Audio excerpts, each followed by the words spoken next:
Hey TarotTube, it's been a while. The world is crazy. It's Sunday, January 25th, 2026.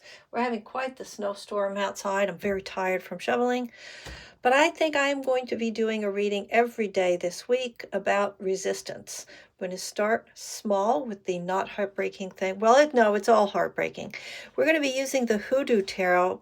This is in honor of the Trump regime instructing the National Park Service to remove signage in Philadelphia about the slaves that lived in George Washington's home. It's quite a story. I'll try to find something to link below so you can see that. But it's important that we all continue to remember slavery was real, slavery happened. We can handle the truth. And we're going to use this deck to get a message for resistance. How can we resist being mindful of the Trump regime's racist nonsense in which they think they can erase history? What are we going to do here? This one, I think we're doing this one. Okay, the Ace of Coins.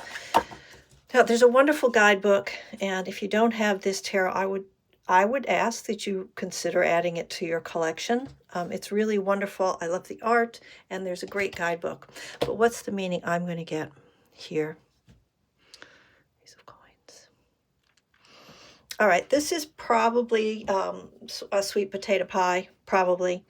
And here we have a plate that's empty and a piece of pie that's being offered. And it looks good, doesn't it, with that whipped cream? And wouldn't you like to have, I think that's a plate. I don't think it's a cup. Yeah, I think it's a plate. Okay, but we've got an empty plate. So the regime's trying to erase history.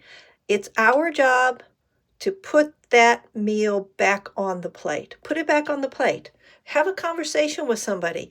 Tell them, hey, look, you know what? George Washington had slaves in the presidential house in Philadelphia, Pennsylvania. And one of the slaves escaped. She escaped.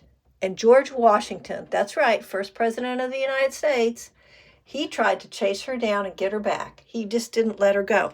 And even more troubling, he played with the rules about having to free slaves in Philadelphia. There were some rules, and he would take those slaves out of Philadelphia periodically so that they weren't living in Philadelphia long enough to be freed. That's it. That's the first president of the United States. It wasn't just his wife. Nope. George Washington had slaves. Put that information back on your plate. Resist.